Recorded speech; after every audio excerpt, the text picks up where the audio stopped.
Aku adalah Sinta, seorang supervisor di sebuah perusahaan pengiriman paket.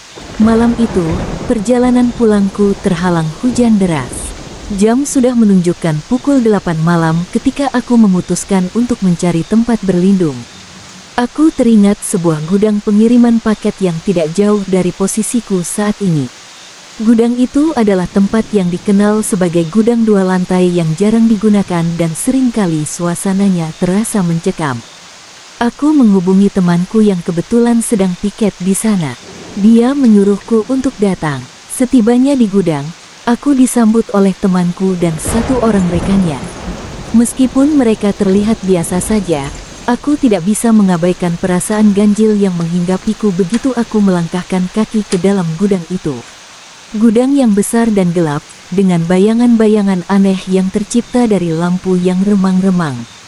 Setelah mengobrol sebentar, aku merasa tubuhku basah dan kotor akibat hujan. Temanku mengarahkan aku ke kamar mandi yang terletak di salah satu sudut gudang. Kamar mandi itu tampak kotor dan bau, dindingnya dipenuhi lumut, dan air yang mengalir dari keran berwarna keruh. Aku menahan napas sambil menyeka kotoran dari wajah dan tubuhku. Ketika aku sedang mandi, perasaan aneh mulai merayapi pikiranku, seolah-olah ada sesuatu yang memperhatikanku dari sudut gelap kamar mandi. Setelah mandi, aku kembali menemui teman-temanku yang sedang duduk di ruang depan sambil menikmati kopi. Waktu menunjukkan pukul 9 malam. Hujan di luar semakin deras, menambah kesan horor di dalam gudang yang tua dan lembab itu. Kami berbincang-bincang ringan, namun pikiranku masih terganggu oleh perasaan aneh yang muncul di kamar mandi tadi. Tiba-tiba, terdengar suara air mengalir dari lantai atas, seperti seseorang sedang mandi. Aku terdiam sejenak, mencoba mendengarkan lebih jelas. Temanku hanya saling bertukar pandang, seolah sudah terbiasa dengan kejadian aneh ini. Tak lama kemudian, suara itu berubah menjadi suara langkah kaki yang menyapu lantai, diikuti dengan suara barang-barang yang disusun dan dipindahkan. Suara-suara itu semakin jelas dan mengganggu, membuat bulu kudukku berdiri. Aku mencoba meyakinkan diriku bahwa itu mungkin hanya suara tikus atau hewan lain. Namun, tatapan teman-temanku mengatakan hal lain. Mereka tampak gugup, meski mencoba menutupi dengan canda tawa.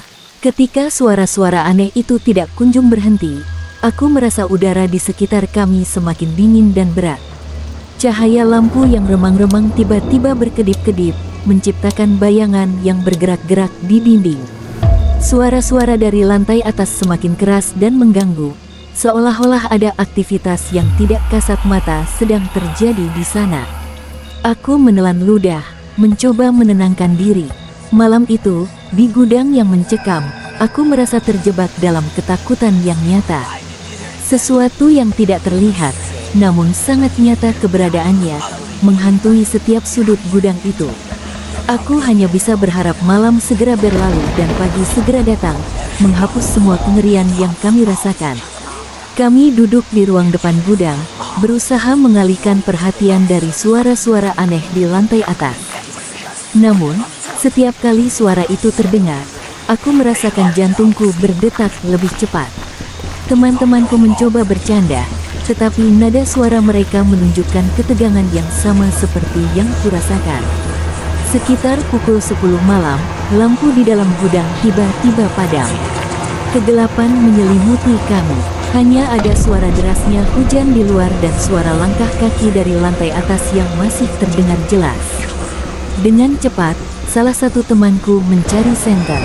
Ketika cahaya senter menyala, wajah-wajah kami terlihat pucat. Dalam cahaya senter yang redup, bayangan-bayangan di sekitar kami terlihat semakin menakutkan. Kami memutuskan untuk naik ke lantai atas, mencari sumber suara yang mengganggu itu. Dengan langkah hati-hati, kami menaiki tangga yang berderit. Setiap langkah terasa seperti gema yang menghantui. Di lantai atas, kami menemukan ruangan-ruangan yang penuh dengan paket dan barang-barang yang belum dikirim. Udara di sana lebih dingin, dan bau lembab semakin menyengat. Kami memeriksa setiap sudut, tetapi tidak menemukan siapapun. Namun, Suara langkah kaki dan barang-barang yang bergerak masih terdengar, seolah-olah ada yang sedang bermain-main dengan kami. Aku merasa seperti ada mata tak terlihat yang mengawasi setiap gerakan kami. Ketika kami kembali ke lantai bawah, suara ketukan keras terdengar dari pintu belakang gudang. Kami semua terdiam, mencoba mendengarkan lebih jelas. Ketukan itu berulang dengan irama yang sama, menambah kesan mencekam. Salah satu temanku memberanikan diri untuk membuka pintu, tetapi di luar hanya ada kegelapan dan hujan yang semakin deras. Waktu menunjukkan pukul 11 malam, kami kembali duduk di ruang depan, mencoba tenang meskipun suara-suara aneh masih terdengar di sekitar kami. Tiba-tiba, suara tangisan pelan terdengar dari sudut ruangan. Kami mencari sumbernya, tetapi suara itu terus berpindah-pindah, membuat kami semakin bingung dan takut. Pukul 1 dini hari, salah satu temanku mengusulkan agar kami berdoa bersama. Meskipun bukan orang yang sangat religius, aku setuju. Kami duduk melingkar, memejamkan mata, dan mulai berdoa. Suara-suara aneh perlahan mereda, dan suasana menjadi lebih tenang. Namun, ketenangan itu tidak bertahan lama. Pukul 2 dini hari, kami mendengar suara perempuan menyanyikan lagu Nina Bobo dari lantai atas. Suaranya lembut tetapi sangat menyeramkan, seperti berasal dari dunia lain.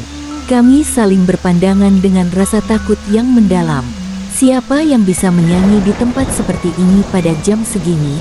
Ketika suara nyanyian berhenti, aku merasakan tangan dingin menyentuh pundakku.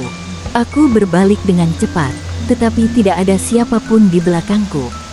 Hanya ada udara dingin yang menyelimuti kami. Aku menelan ludah, mencoba menenangkan diri, tetapi ketakutan semakin menghantuiku. Pukul 4 pagi, kami semua sudah terlalu lelah dan ketakutan untuk tidur. Kami duduk bersama, berusaha tetap terjaga. Suara-suara aneh mulai mereda seiring dengan meredanya hujan di luar. Ketika matahari mulai terbit, cahaya pagi perlahan masuk ke dalam gudang, mengusir kegelapan dan rasa takut yang menguasai kami sepanjang malam. Pagi itu, ketika cahaya matahari sudah cukup terang, kami keluar dari gudang dengan perasaan lega. Udara pagi yang segar membawa kehangatan dan kenyamanan yang kami rindukan. Kami semua setuju bahwa malam itu adalah malam yang tidak akan pernah kami lupakan.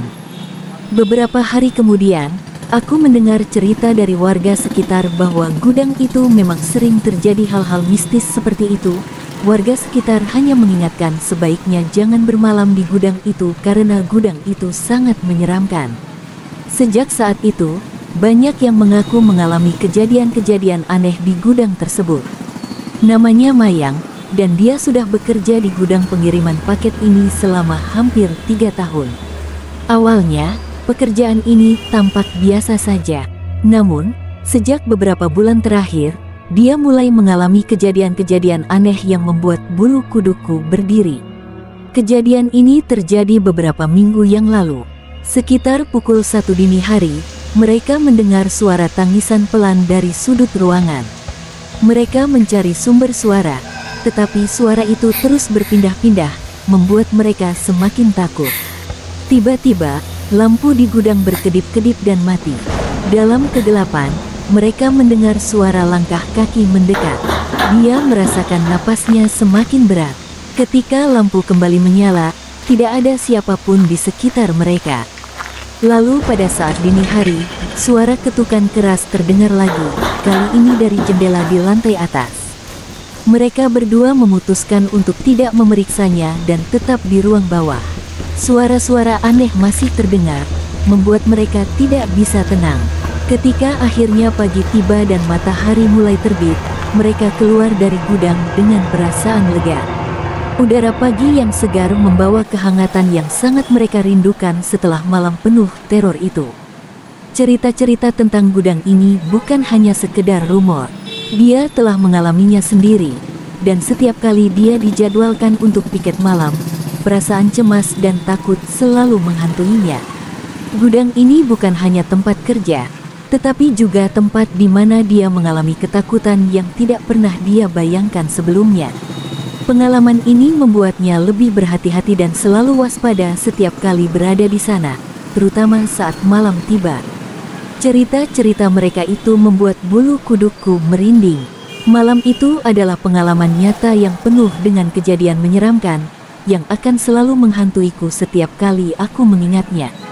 Dan sekarang gudang pengiriman itu pun tutup, entah karena gangguan-gangguan yang mengganggu para pekerja, atau karena apa saya pun tidak mengerti.